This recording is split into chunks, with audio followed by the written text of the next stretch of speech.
presidente de Estados Unidos, Donald Trump, volvió a llamar buena mujer a la líder de la democracia venezolana, María Corina Machado. Reveló también su interés en lograr un acercamiento entre el régimen y la oposición a la dictadura en Venezuela. Sobre Venezuela, ¿cree que Machado podría regresar a Venezuela? Es muy buena persona, pero creo que tengo que decirlo, al mismo tiempo el liderazgo actual está haciendo muy buen trabajo. Tenemos que hacer algo con esto, quizás juntar a las partes y hacer algo en Venezuela. Sobre su plan para el petróleo venezolano, usted dijo que el petróleo se dividirá, beneficiándose tanto Estados Unidos como Venezuela. ¿Cuál será la parte de las ganancias del pozo que le corresponderá a Venezuela? Bueno, no lo hemos discutido, pero nos llevamos muy bien con los líderes venezolanos. Están haciendo un buen trabajo. Vamos a vender mucho petróleo y nosotros nos llevaremos algo. Creo que Venezuela va a cambiar realmente. Abrí el espacio aéreo sobre Venezuela para que la gente de Venezuela en Estados Unidos pueda ir allí. Podrán regresar por primera vez, regresar a Venezuela y quizás quedarse o regresar a ver a sus familiares por un corto tiempo. En respuesta a la advertencia de Claudia Sheinbaum del embargo del petróleo cubano, Cuba podría provocar una crisis humanitaria allí. Bueno, no tiene que ser una crisis humanitaria. Creo que probablemente vendrían a nosotros y querrían llegar a un acuerdo para que Cuba volviera a ser libre. Vendrán a nosotros y llegarán a un acuerdo, pero Cuba realmente tiene un problema. Conozco a mucha gente de Cuba. Ahora mismo hay mucha gente en Estados Unidos a la que le encantaría volver a Cuba y nos gustaría resolverlo. India se está sumando y va a comprar petróleo venezolano en lugar de comprarlo a Irán. Así que hemos llegado a ese acuerdo, al concepto de acuerdo, pero China es bienvenida a comprar petróleo. Bueno, damos la bienvenida a Milos Alcalay, él fue embajador de Venezuela ante las Naciones Unidas. Gracias, ex embajador, por haber estado aquí atendiendo para nosotros este llamado un domingo. Feliz tarde. Feliz tarde, Nicolás, y muchas gracias por la invitación. Una de las cosas que salió Donald Trump a decir a bordo del Air Force One es que podría juntarse la oposición a la dictadura con el régimen en este proceso de transición. ¿Eso sería posible? ¿Sería factible? Mira, claro que sería posible. María Corina y Edmundo González desde el inicio, después de la abrumadora victoria del 28 de julio del 2024, habían ofrecido ya los mecanismos para establecer los contactos con las autoridades del régimen. Evidentemente el régimen no lo ha querido porque dentro de esta posición totalitaria, autoritaria, nunca quiso establecer contactos sino con aquellas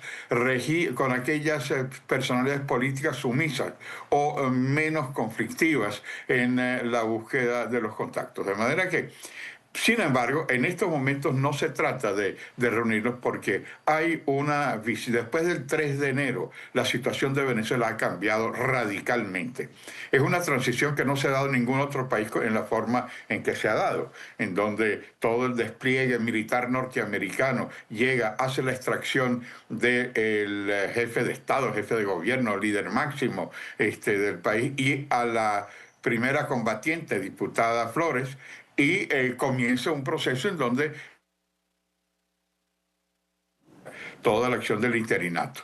De manera que ahora, el problema no es solamente la visión táctica de Trump, que bienvenida sea, porque ha sido un cambio extraordinario, pero tiene que sumar también posiciones de lo que tiene que ser la estrategia hacia la democracia, hacia la libertad, y no se trata sencillamente de una negociación de reunir a chavistas de un lado y a los seguidores María Corina del otro, porque aquí de lo que se trata es de que estamos en un proceso en el que hay que acabar con 27 años de dominación, claro, donde hay 8 millones de venezolanos fuera. Es sí, que, Milos, aquí el riesgo que se corre, por supuesto que las apuestas van hacia una transición, pero el riesgo que se corre no sería el de terminar equiparando una fuerza ilegítima como el régimen que se atornilló en el poder con una fuerza legítima que demostró que ganó las elecciones del 2024. Sin lugar a dudas, ahí ese es uno de los temas fundamentales, cómo establecer la marcha hacia la transición. Yo creo que todos estos esfuerzos, y lo hemos visto en el Senado, la intervención brillante del secretario de Estado, marcando la estabilización, marcando los pasos hacia la recuperación del país, las acciones que están haciendo para cambiar. Hoy en día, por supuesto, vemos a una jefa del interinato que le plantea pura dulzura, puro candor a sus relaciones con Trump, pero posteriormente se voltea a sus seguidores y hace marchas en contra del imperialismo, en contra de Donald Trump, o utiliza aliados internacionales para hacerlo. Entonces, evidentemente ahí hay una contradicción, porque de lo que se trata no es de una ley de hidrocarburos o lo que se está discutiendo es una ley de amnistía, sino que efectivamente la ley de amnistía sea para la libertad de todos los presos políticos y no un mecanismo dilatorio para conservar el poder. De manera que lo que dices tú es cierto, no es solamente la ilegitimidad y la legitimidad,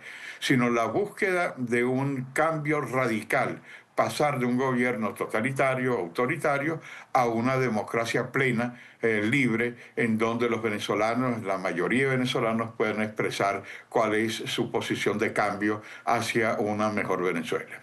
Milos, tras la llegada este fin de semana de Laura Dogu a Venezuela para restablecer la misión diplomática de Estados Unidos, los usuarios en redes no se quedaron solo con las fotos oficiales, crearon videos generados con IA que recrean su bajada del avión. Veamos. La perra, la diva, la potra, la mami que tiene el tumba. Unos lo hicieron con ingenio y humor, incluso acompañándolos con beats de reggaetón o gestos tipo rockstar, transformando esas imágenes en memes y escenas viralizadas que han circulado por plataformas como X e Instagram. Estas recreaciones han sido interpretadas como una metáfora del regreso del orden en medio de la reapertura de vínculos diplomáticos tras años de tensiones. Milos, ¿representa efectivamente la llegada de una jefa diplomática de Estados Unidos a Caracas el regreso del orden a Venezuela? Bueno, mira, es la que va a monitorear todas las acciones que Donald Trump y que Marco Rubio están haciendo en cuanto a la verdadera conducción del proceso de recuperación de Venezuela. Mira, ella llegó ayer. Independientemente de la inteligencia artificial, solamente la inteligencia natural. Es impresionante todo lo que se ha logrado, porque ella llegó ayer, inauguró la sede de la embajada cerrada desde el año 2019, cuando Maduro le dio 72 horas a todos los diplomáticos americanos a irse del país. Recibió la bienvenida del ministro de Relaciones Exteriores de Venezuela, quien le dio la más cordial bienvenida a la encargada de negocios, a la jefa de misión. Eso no es usual en la diplomacia. Es decir, normalmente cualquiera de los colegas que están aquí de España, de Francia, de Australia, de Japón, jamás el ministro de Relaciones Exteriores da la bienvenida. Al mismo tiempo, ella ha generado una expectativa enorme, no solamente como la que va a ver cuál es la realidad venezolana, porque evidentemente Trump dentro de sus visiones puede hablar de que Delcy es una buena mujer, es una buena persona o una visión. Ella va a tener contacto no solamente con el sector público, sino con el sector privado, con las ONG, con las parientes de los presos políticos, y va a escuchar junto con sus asesores, que es muy importante, no es solamente ella, no es que ella sea una súper diplomática, con todos los asesores diplomáticos que regresan al país para esta etapa tan difícil y tan especial de transición que se está dibujando. Claro, de manera que llegó ayer, ya inauguró la embajada, ya es recibida por el canciller venezolano, ya es aplaudida por todos. Mira, en 24 horas estamos viviendo momentos de una diplomacia muy, muy ágil y muy rápida.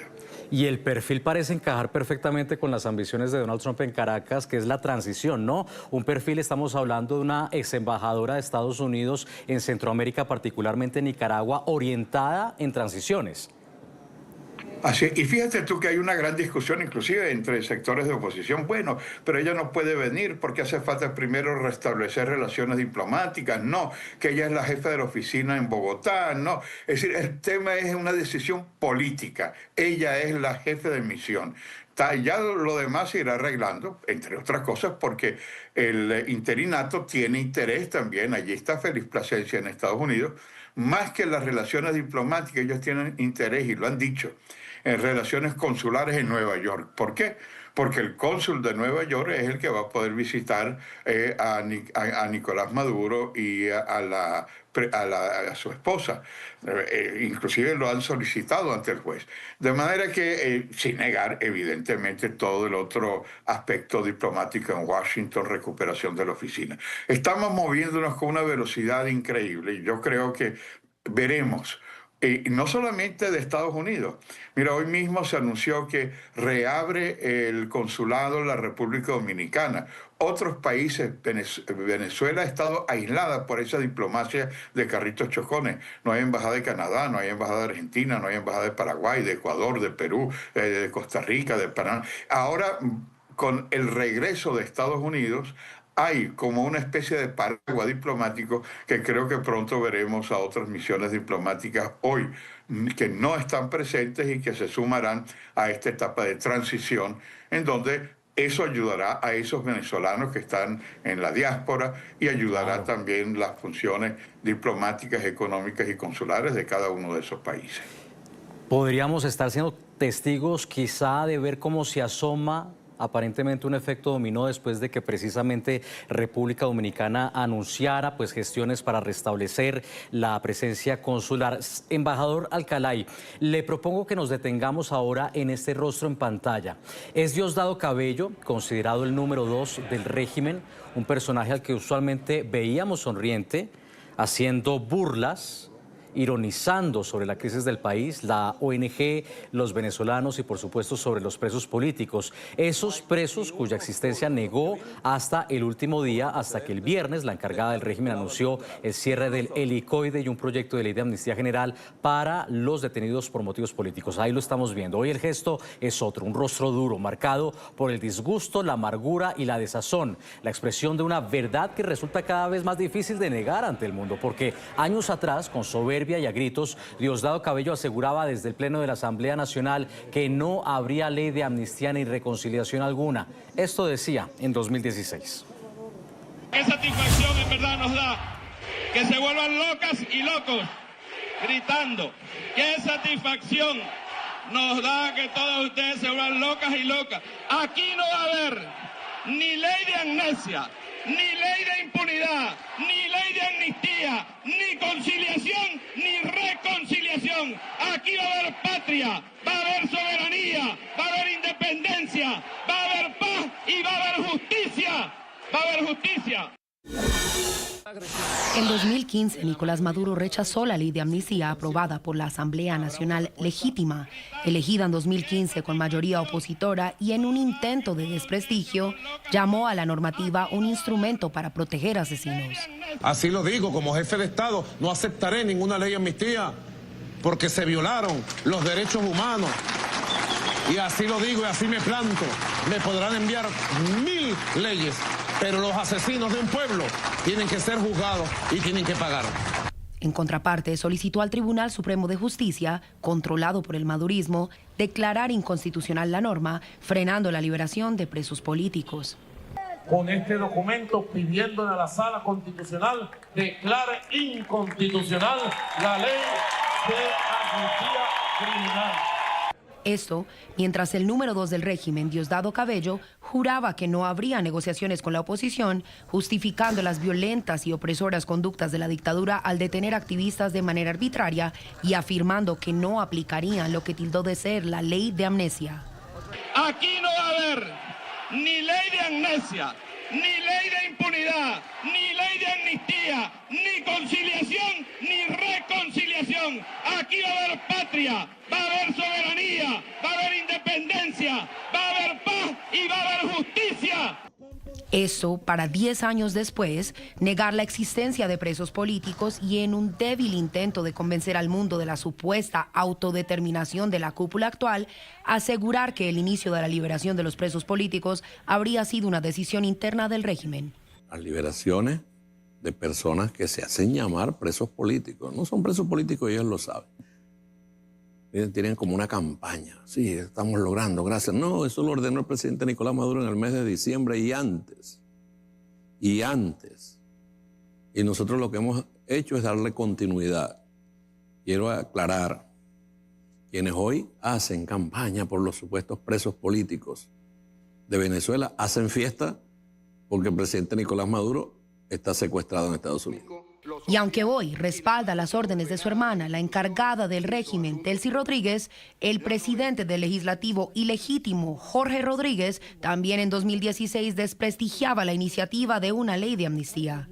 ¿Por qué es tan bárbara esta ley de amnesia criminal, porque le niega a las víctimas y a los familiares de las víctimas, incluso que puedan tener un proceso natural de duelo acerca de la pérdida de la salud, como ocurrió con más de 800 personas que resultaron heridos y lesionados en la salida de Leopoldo López del año 2014.